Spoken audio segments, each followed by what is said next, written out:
Həzrəti Zeynəbi ucaldan və ismət məqamına gətirib çıxardan və Əhl-i-Beytlə bizim sevə-sevə adını çəkməyimizə səbəb budur ki, böyük himmət özünə qoymuşdur və böyük himmət nərdivanı ilə hərəkət edirdi. Ayrı hədisdə deyir ki, siz cavanlar, əgər himmətinizi bağlayacaqsınızsa, hədəf təyin edəcəksinizsə, mənasız şeyləri hədəf təyin etməyin, mənasız şeyləri ömür çürütməyin. Axı bu ömür bir dəfə verilir sizə və bizə. Bu ömür daha bir də verilməyəcək. Sən, ikinci sən daha dünyaya gəlməyəcək. Himmətini böyük qoy. Bir otur düşün. Bu dünyanın bərbəzəyindən, hayküyündən, səs sədasından, parıltısından bir çəkil, otur. Bu mənəm.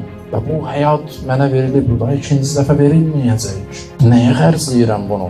Əhl-i-Beyt sənə hədəf təyin, böyük hədəf özünə təyin edir. Sənin bugün böyük hədəfin nədir? Böyük hədəfin budur ki, İmam Zamanın zuhuru üçün ən böyük iş nədir, mən onu görəcəm. İnsan kəramətini qaydıracam. Bugün insan kəraməti ayağı altında qalıb və tapdalanır. İnsan təhqir olunur, bundan böyük zülm. Və bu sənin dərdin olsa, onda yaşayacaqsan, qalacaqsan, mübarizə aparacaqsan, həyatının axarı olacaq, həyatının ləzzəti olacaq, çətinliklər sənə şirin olacaq, sancmalar sənə dadlı olacaq. O zaman olacaq. Yoxsa balaca hədəflə qalsan ki, üzümə bir şərait düzəldim, yaşayım. Sonra nə? Bu həyat sənə bir də verilməyəcək. İstəyirsənsə tarixdən azıb səs salasan, istəyirsən Əhl-i-Beytdən olasan, istəyirsən Allah vəlilərindən olasan, məcbursan himmət nərdivanından yuxarı qalxasan. Amma dediyim kimi himmət nərdivanı tövhid nərdivanı olmalıdır. Himmət nərdivanından yuxarı qalxmağa məcbursan.